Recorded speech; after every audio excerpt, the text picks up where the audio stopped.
Hi friends, I'm Gio, and welcome to my channel.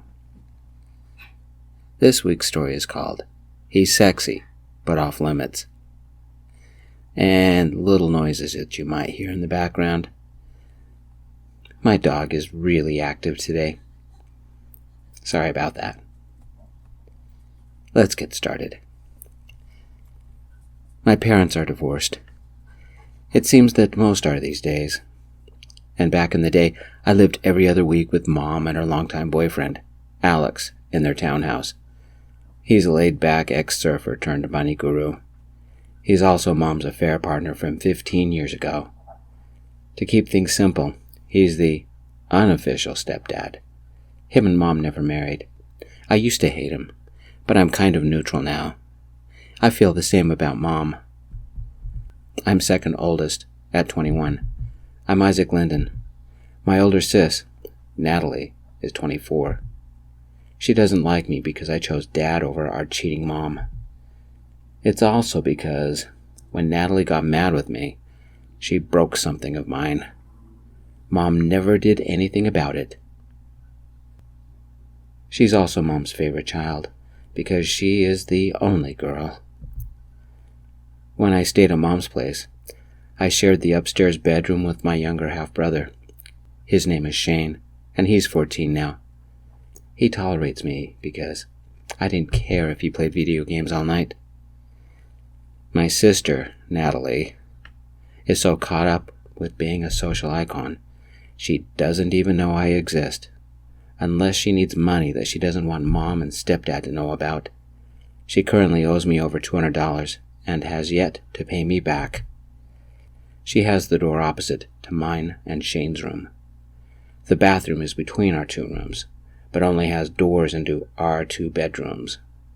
Stepdad explained it to me once. It had something to do with the plumbing and air conditioning ducts in the walls.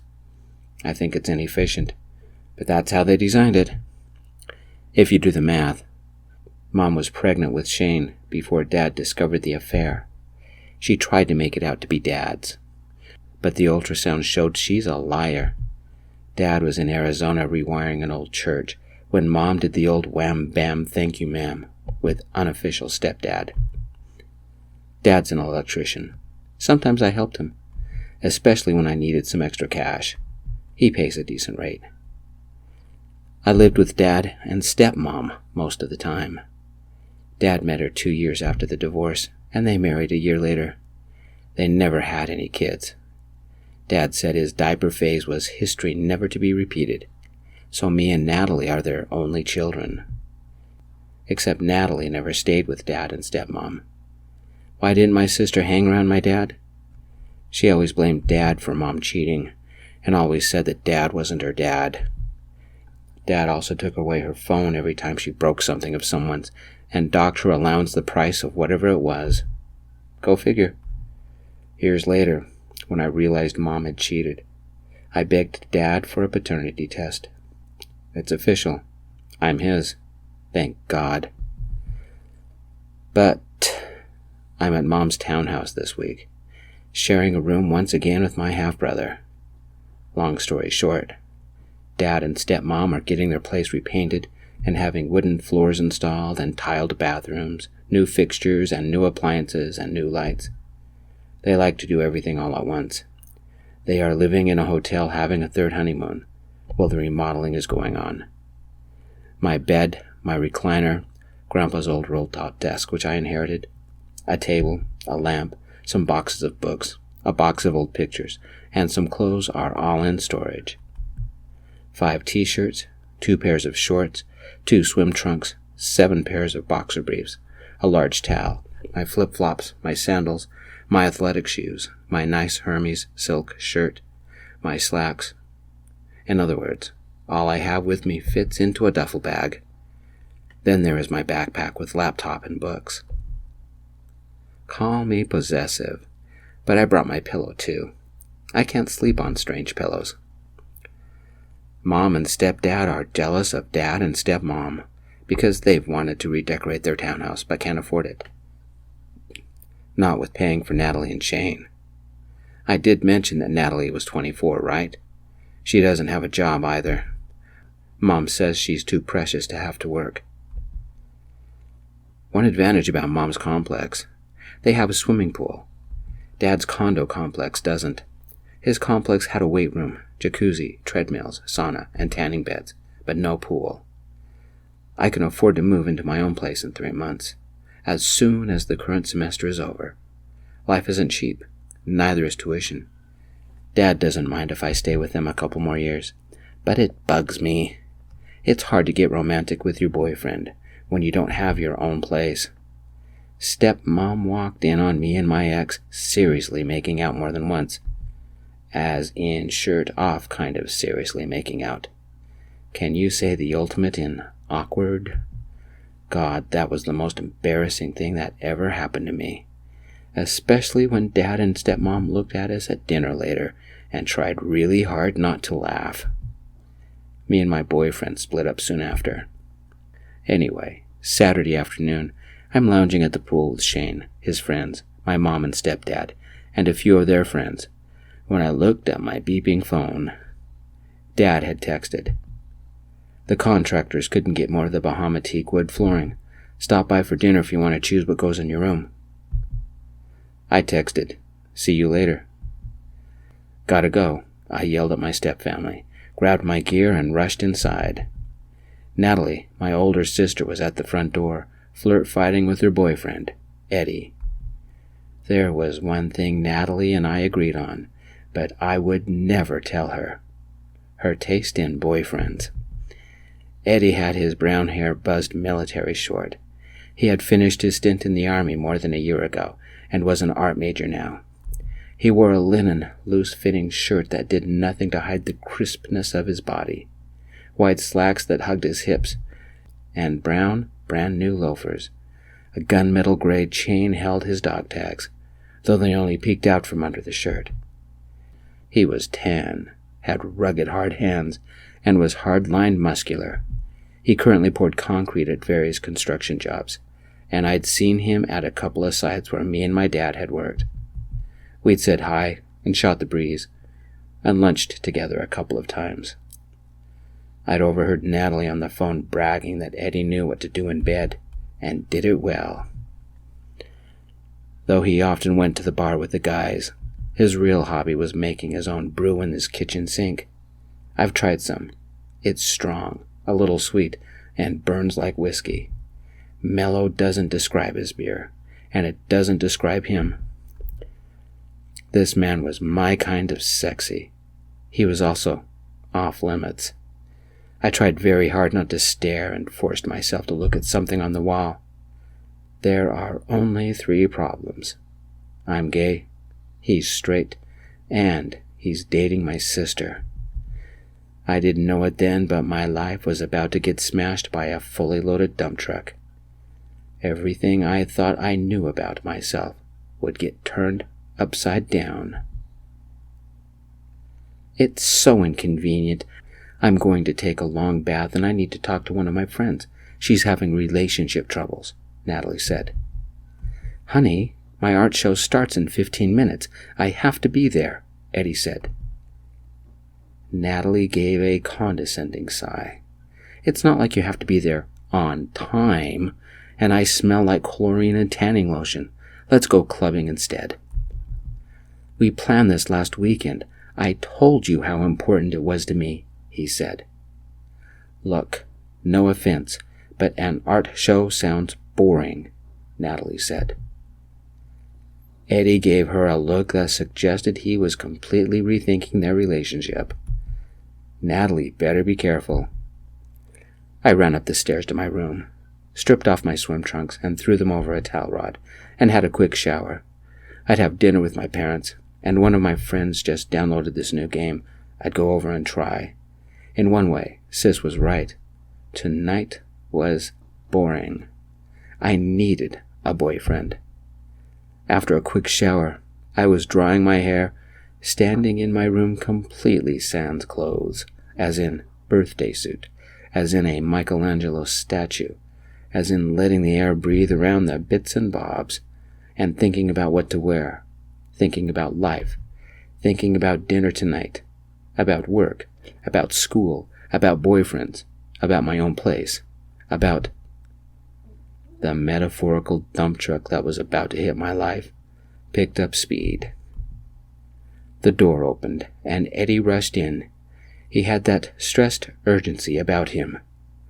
It took him a second to realize that I stood before him in all my naturalness. We both didn't move. We didn't speak. He had the strangest look on his face, and it probably looked just like mine. Eddie's eyes went so wide, I think they almost popped out of his head. His face went immediately bright scarlet. He yelled, "Natalie, it's your brother's bedroom?"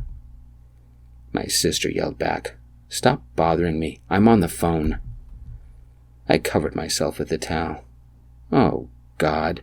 This was so par for my life.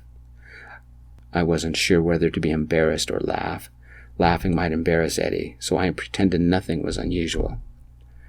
Eddie sort of mumbled, "Bathroom?" I pointed at the other door in the room. "Through there." "Sorry about this," Eddie said, and ran to the bathroom, closing the door behind him. In the cosmic sense of things, this was pretty funny. I quickly dressed and was pulling my sandals on when Eddie came out of the bathroom. He sat on my bed next to me and gave a grim chuckle. This is the worst day of the year, maybe the decade. Sorry I barged in, but I really thought this was the bathroom. "Why is your day so bad?" I asked. Eddie paused a second before he spoke. "I worked my butt off to get things ready for this show, my first show, but Natalie didn't want to go to an art opening and changed her plans to go out with her friends, last minute." "What's an art opening?" I asked. "It's the first night of an exhibit at an art gallery. The gallery is called Laramie Arts Modern Fiction. It's not one of the big ones, but it's a big deal, at least for me," Eddie said. "As in something for your resume? Get your name noticed? Meet potential agents? Have critics write about you? Mingle with people who could buy your work?" "That qualifies as important." "Doesn't Natalie realize?" I asked. Eddie gave me a brief but sad smile. "She does. She thinks mingling with a bunch of weird people who talk about weird scribbles she doesn't understand sounds idiotic and refuses to attend." I teasingly said, "Are you two on the outs?"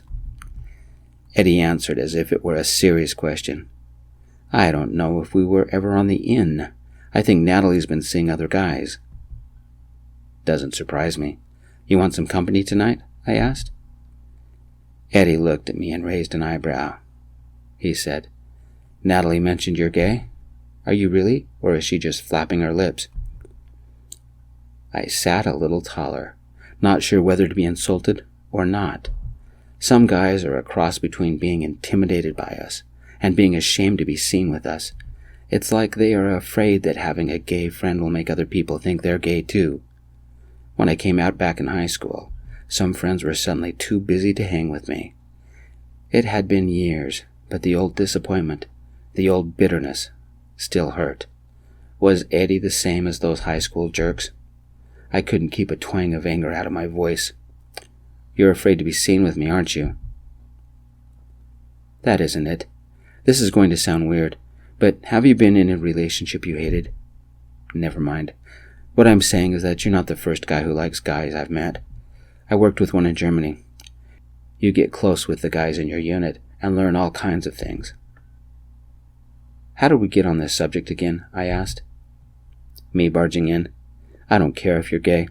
I'll tell you something I haven't told your sister. But the guy in Germany? We became close. As in, very close.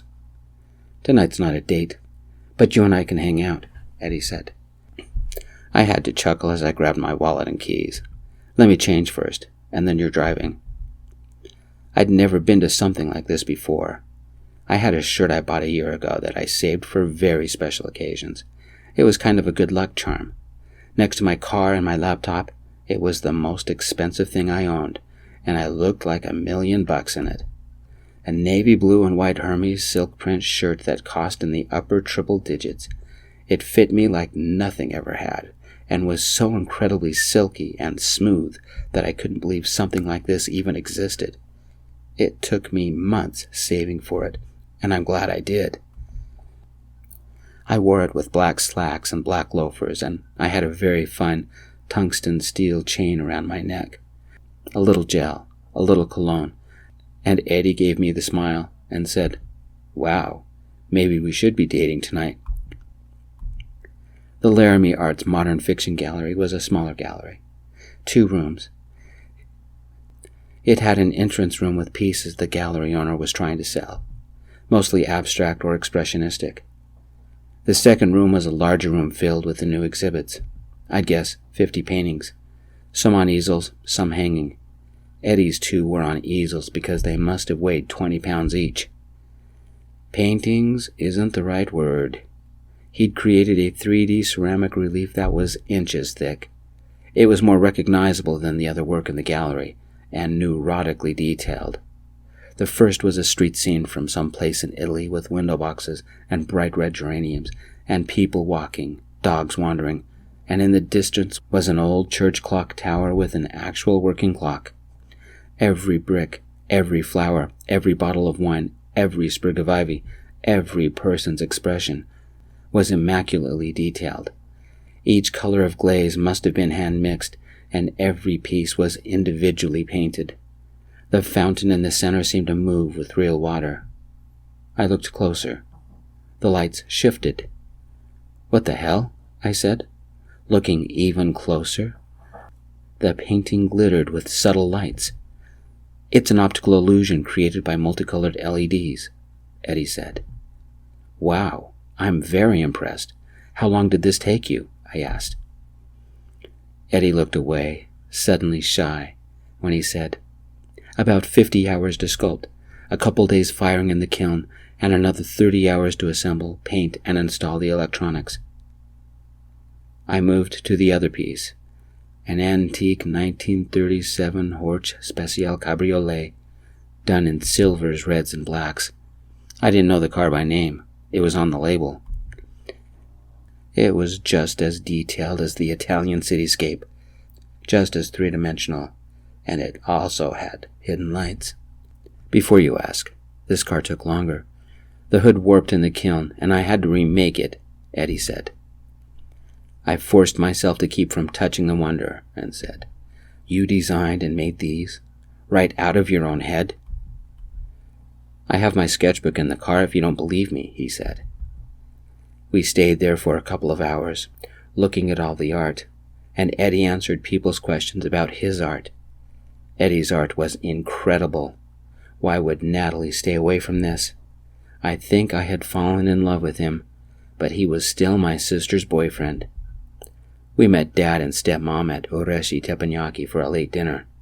I told them that Eddie was Natalie's boyfriend, was an incredible artist, and we all looked through Eddie's sketchbook. All of us were impressed. Eddie had a way of looking at the world.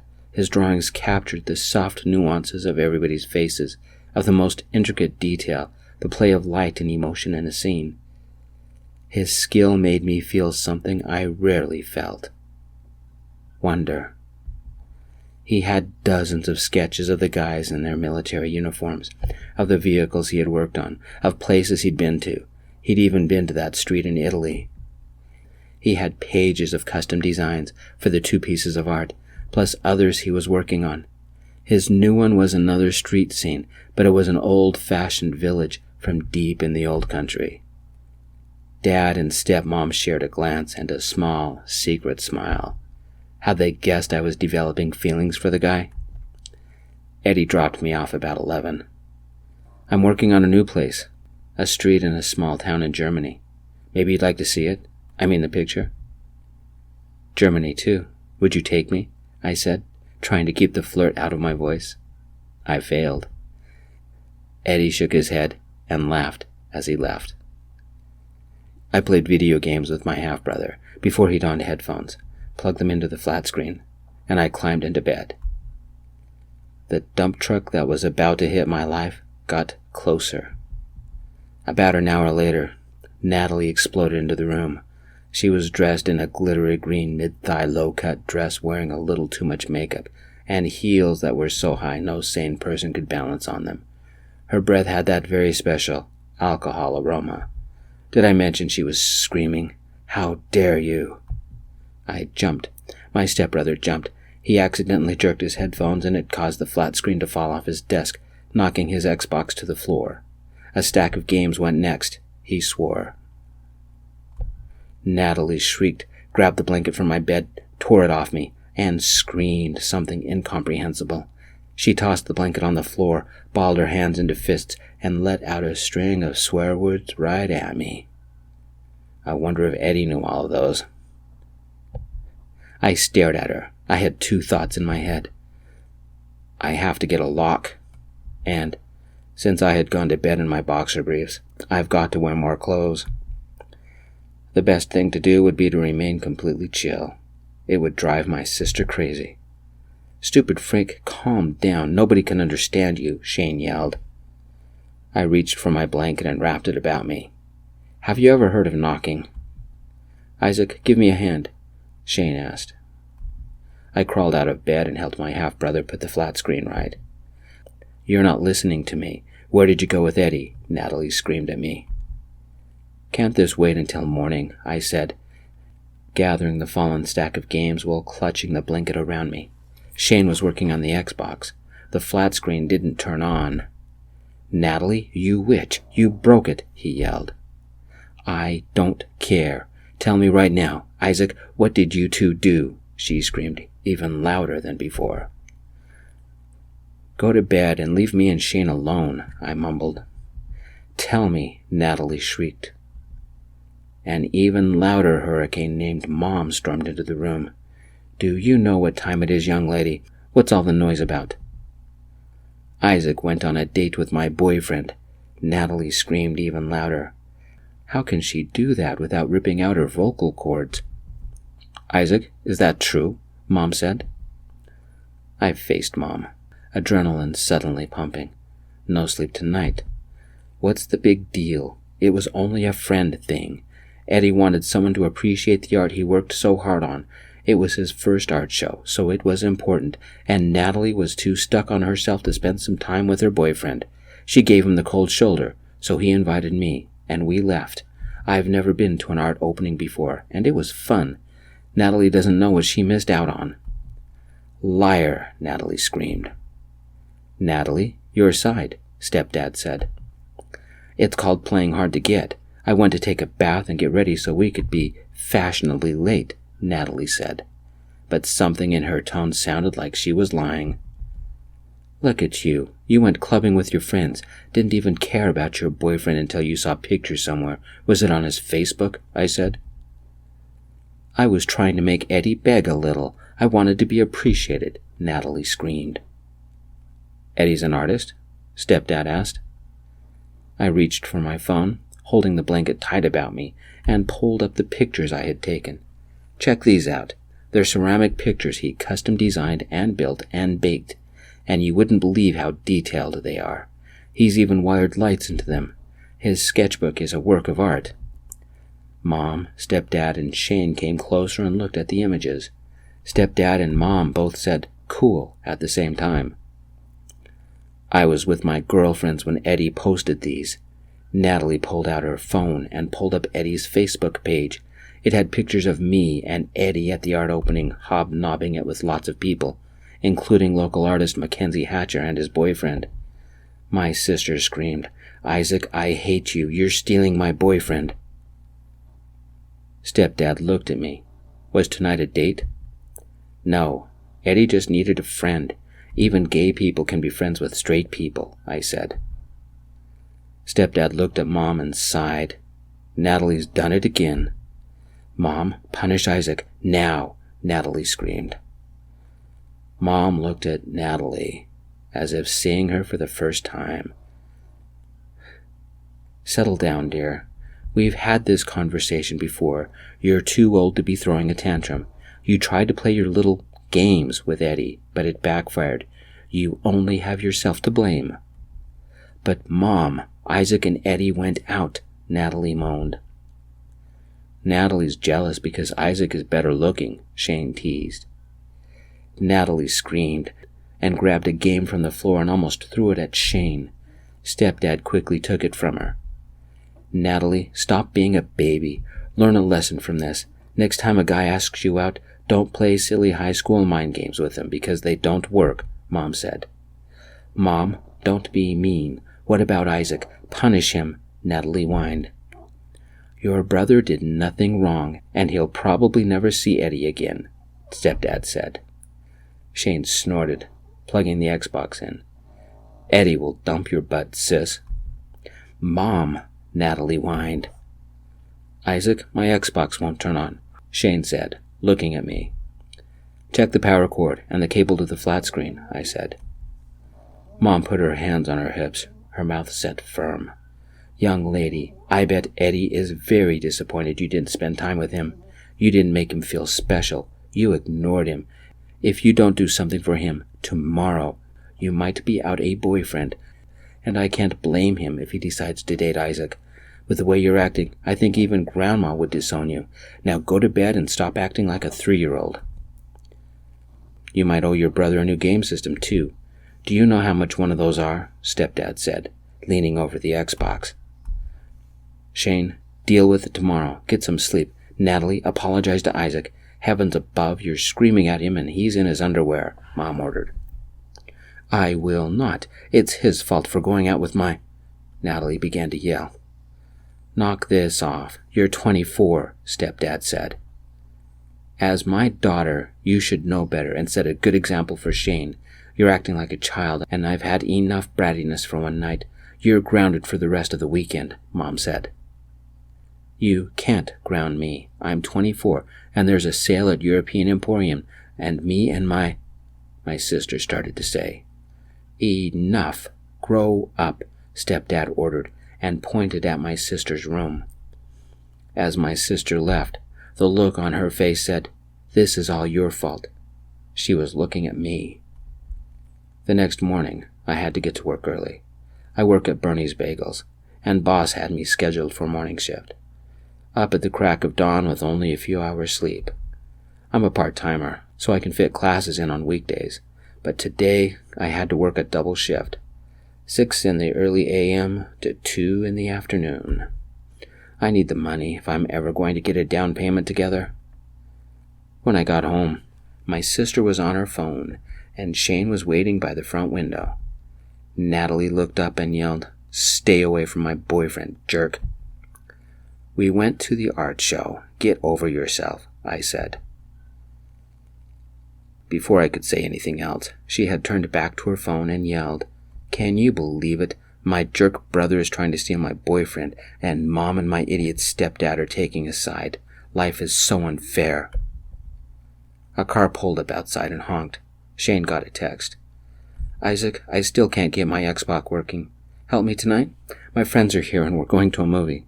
Mom, Dad, bye, Shane said as he passed us heading outside. Be back by 8. It's a school night, Mom said from the kitchen. And Stepdad said, Do you have enough money? Shane nodded and was gone. You let him go and you won't let me. That's so unfair, Natalie said. He didn't act like a terrible 2-year-old last night, Stepdad said. Natalie turned away from me and whispered to her phone. Come get me. I can't stand this place. I went back to my room, changed into my swimsuit, grabbed my SPF 50 sunscreen, my phone, earbuds, flip-flops, a towel, and old paperback, and headed to the pool. Dad's place doesn't have one, so I'm going to take advantage of it. I was by the pool for an hour or more. My professor had assigned a 20-page reading that I'd been putting off for a couple of days, and I had to get serious about it this afternoon. Why can't college life slow down? My phone beeped with a missed text. It came about 10 minutes ago. The dump truck was now barreling straight for me. The text was from Natalie. This will teach you to mess with me, jerk. It made me nervous. Maybe Shane had the right idea, and it was time to get out of here. Better call some friends and go to the movies. Done at the pool, I walked back to the townhouse. Mom and Stepdad were nowhere around. Nervous, I walked into the room I shared with Shane. The dump truck struck and splattered my life all over the proverbial highway. My jaw hit the floor. I'm going to be sick. The room was a mess of cut-up fabric and leather. My toothpaste and deodorant were smeared all over the bed, and the bed was wet and smelled like somebody had dumped a wine cooler on it. Maybe two. My contact solution was squirted all over my pillow. My shaving cream was sprayed all over my bed, and my spare contacts had been smushed against the mirror. Ruined. Natalie had stepped on my glasses and broken them. My shirts, my underwear, my shorts, my spare swimsuit, my sandals, my athletic shoes, my spare flip-flops, my expensive Hermes silk shirt, my slacks, even my duffel bag, were all shredded and destroyed. Natalie had done it again. She was mad at me, so she destroyed my stuff. This time, all of it. She had even destroyed my backpack, my notes, smeared shaving cream into my textbooks. My laptop screen was broken off my laptop. She'd cut my wallet in half and tossed all my ID cards and debit cards around the room. I had no idea where my keys were. She had done the same thing with Shane's stuff, gone through his closet, shredding as she went. His bed was wet and smelled like wine cooler. The flat screen looked like somebody had kicked their foot through it. The Xbox would never turn on again. Somebody had jumped up and down on the Xbox as if they were a 2-year-old. All Shane's games were snapped in half. I felt sick for him. This was classic Natalie kicked up 10 notches. I received a notification. Natalie's Facebook page had updated with new pictures. Her and her friends destroying mine and Shane's stuff. Plus it had a couple of videos. "This is what you get for trying to steal my boyfriend, Isaac. And for you being a jerk to me, Shane," Natalie said in the video, proudly showing off her handiwork. She walked outside, found a storm drain, and dumped my keys in it.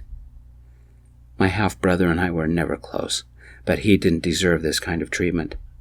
I wanted to do the same to Natalie's room as she did to mine, but the brand new locks on her doors kept me out.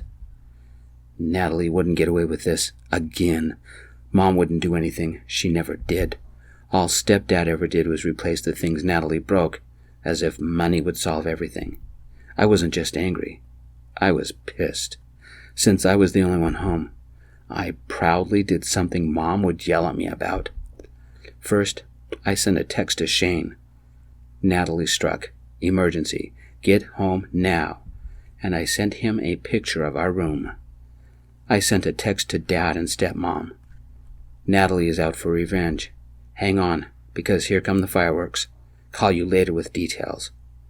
And I sent them a picture of the room. I sent a final text to Mom and Stepdad. Prepare for World War III. I'm going nuclear. I sent them a picture of the room and a link to Natalie's Facebook. In only my swimming suit and flip-flops, I called the police. They arrived 10 minutes later. Shane and his friends arrived 5 minutes after that. I gave my statement and showed the officers Natalie's Facebook page. Another couple of police arrived, wearing vests that said crime scene. They took a lot of pictures. Shane gave a statement, not quite crying, but very emotional. Just like me, Natalie had done this to him a lot. While they took pictures of our room, we sat in the living room making lists about everything Natalie had destroyed. It was a lot. We found out later that the mattresses were ruined, and she had poured so much wine cooler on them that the liquid had seeped into the box springs and puddled onto the wooden floor. Neither one of us had beds anymore, or clothes, or anything else. "Why are the police here? Why aren't you in any clothes?" Mom said, a stern anger in her voice. She had just walked in the door, along with Stepdad, carrying grocery sacks and a couple of pizzas. "Didn't you look at the pictures I sent? Go look at what Natalie did," I said. "She destroyed everything. All my games, all my clothes, all of Isaac's stuff," Shane yelled. "Dad, will you do something this time? I hate it here." Stepdad's eyes opened a little, but he didn't say anything. It was up to me to protect my half-brother. She was upset, and it can't be that bad, Mom tried to say. Don't worry, Shane. I will do something. Mom, Stepdad, go look for yourselves before you shame us. Natalie will pay, I said. Mom folded her arms, her mouth sneered with disgust. I'll look, but you don't call the police on family. The officer made a couple of notes in his notebook and glanced at our lists on the table. Ma'am, you might want to reconsider that, and I would advise your daughter and her friends find a lawyer. Her potential charges include harassment, criminal mischief, and criminal destruction of property. Normally, it's usually a misdemeanor, but this has passed into felony territory and is punishable by up to 5 years in prison. Considering the amount she and her friends destroyed, the prosecutor could recommend 10 and a 5-figure fine, one of the officers said. 5 years, Mom said, her hand covering her mouth. We don't have that kind of money. I told you to take control of your daughter, but you said she was going through a phase, Stepdad said. A scream came from the doorway. Mom, it's not fair. They're punishing me because Isaac dated my boyfriend. I didn't break that much. You broke everything, and I will see you pay for it, I said. Mom, Natalie whined. Ma'am, before you speak further, I need to advise you and your friends of your rights, an officer said, and quickly recited the Miranda. We didn't do anything wrong, one of the friends said. Natalie told us to do it, her other friend said. The officer's stern expression didn't change. I'd advise you to find a lawyer. All 3 of you are under arrest, the officer said. No, I didn't do anything wrong. You can't arrest me. Isaac dated my boyfriend. He's stealing my boyfriend. He deserved it. Mom and Dad went upstairs to look at the room. They came back a minute later. Mom had an intense look. Stepdad looked angry. They looked at me. Great. I was in trouble for something Natalie did. Like always. Mom glared pure cold hate straight at me. This is your fault. I demand you dismiss the police. There is no way my daughter will go to jail. Tell the police to leave. Now. Eddie walked in the front door, looking even more intense and angry. He carried a stuffed duffel and a cardboard box. His eyes were cold. Every movement was filled with suppressed rage. I was getting his girlfriend in trouble with the law. He'd stand by her, and suddenly I'd be the bad guy. My precious sister would once again get away with whatever she wanted. Eddie, do something. They're arresting me, Natalie whined. Mom marched right up to me, stabbing her finger over and over onto my chest, and yelled, Isaac, Shane, you will both stop this immediately. You will not send Natalie to jail. If you do, I will kick you both out of my house. I will hate you for the rest of our lives. Isaac, this is your fault. Do you hear me? Your fault. Natalie's right. You deserve this. I only regret I couldn't have been here to help her destroy your things. You're destroying my family. Get out. I dropped the towel so Mom could see that the swimsuit was the only thing I was wearing. I'll leave, Mom, as soon as you go out to the storm drain and find my keys, which Natalie threw in there. Maybe I could borrow some of Stepdad's clothes, too, because Natalie destroyed everything I brought. Natalie glanced at the list on the table. Who buys a shirt worth that much? Natalie said. It's irresponsible, and it was just begging for Natalie to destroy it. If you want a chance at forgiveness, you will tell the police to leave, and then you will go upstairs and clean your room. This is all your fault. Stepdad nodded, but his mouth had set into a small, scrunched line. There was anger in those eyes. I had crossed the line. No, I said. Shane spoke up, but his voice was soft and trembled. Poor kid, he was terrified. Officer, I don't care what Mom says. I'm still pressing charges. I have a list of everything Natalie has destroyed over the years and its cost. She owed me a lot of money, even before tonight. Natalie, you will pay me for everything you've destroyed. Shane said, and told her a total. He reached into his wallet and pulled out a folded piece of paper. He unfolded it and gave it to his dad. "Would you protect me for once?" Natalie laughed and yelled, "F you, brat. You're not worth protecting. You think somebody loves you? Anyone? And Isaac is even worse." "Natalie," Stepdad said. "Even if I did have that kind of money, I wouldn't pay. You made me mad, and I had to make you suffer," Natalie said. "You're out of control," Stepdad yelled. "You can't do anything about it. You're not my dad," Natalie screamed. "Doesn't matter. I'm still pressing charges," I said, and gave the officer my list. The officer looked over both lists and quietly said, "This adds up to a felony, all right. We've sent for additional cars to transport the three of you. You'll be housed in county lockup until you're arraigned, which will probably be Tuesday." "Mom, do something. I can't go to jail. Isaac and Shane should go. They deserve it," Natalie said. Mom screamed at me, "You're sending my poor baby to jail. You're both kicked out of my house." "Go get my keys then, Mom," I said. One of Natalie's friends quietly sobbed on the phone. "They're taking me to jail." My shoulders had never been so tense. Stepdad put an arm around Shane. "Isaac, you're on your own. Because I need to take my son shopping, and then we're finding a hotel. First thing Monday, we're seeing a lawyer about a restraining order against Natalie. And Natalie, I'm suing." "What? You don't sue family," Mom said. "Choose. Our son or Natalie. I will not let my son be treated like this. Either Natalie goes or we do," Stepdad said. "No, Mom. Isaac and Shane made me destroy their clothes because Isaac dated Eddie and Shane disrespected me. It's not my fault. It's Isaac's. Isaac went on a date with my boyfriend," Natalie screamed. "It wasn't a date," I said. One look at Eddie and the coldness, the hatred, the anger in his eyes told me that any chance we had of a friendship, of any kind of a relationship, was over. I wanted to tell him I'm sorry, but I didn't know what I was sorry for. Once again, Natalie would manipulate the system, and Mom would back her up, and Natalie would waltz out of this. Why had I even bothered staying over here? Why had I thought calling the police would do anything?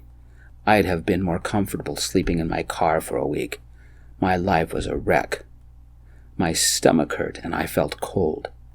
This had been pointless. "Dismiss the charges against my daughter now, or you will not be part of my family anymore," Mom yelled. "No," I said. "No," Stepdad said. "Can I have a word?" Eddie turned the box he held upside down and let its contents fall onto the floor.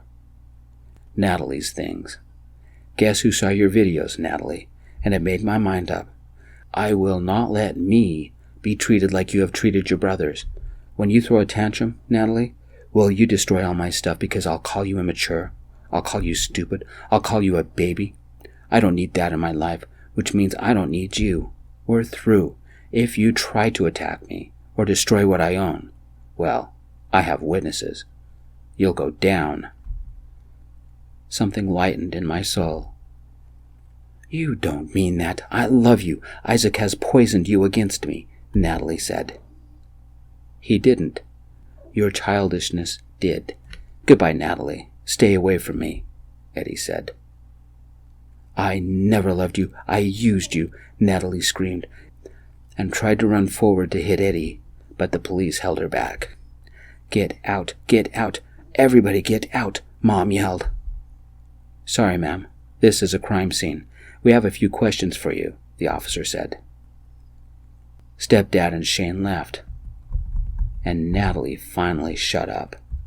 I wanted to leave, go anywhere but here, but I had a problem. How was I going to get my keys? Eddie opened his backpack. It was filled with clothes. "I brought a few things for you.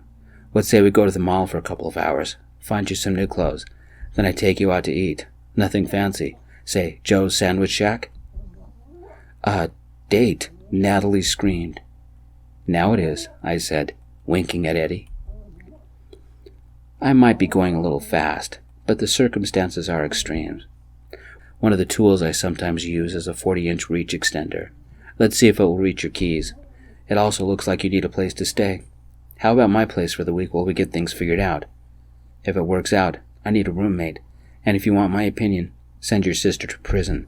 That way we'll all get 5 years of peace. Don't you dare, Mom yelled. Then my sister snarkily said, So, Eddie, who kisses better, me or my lame brother? Let's find out, Eddie said, and winked at me. His lips were warm, sensitive. His hands were firm on my back, strong, and his hug excited me. His breath was gentle, his tongue delicate and polite, and my entire body melted in his strong arms. He smelled of Old Spice and something citrus. When we broke apart, we both smiled as we leaned our foreheads together. Not bad, Eddie whispered. I guess you got your answer, the officer said. We kissed again, but this time it woke a fire, a need inside me. The second best part about our kiss was the beautiful music of my sister screaming in the background as the police escorted her away. The dump truck that hit my life couldn't have made a bigger mess. Maybe that's why I'm so happy, and Eddie's smiling. I held Eddie's hand as we went out to rescue my keys. The end. Thank you, everybody, for joining me. I appreciate it. We'll see you next Wednesday. Peace.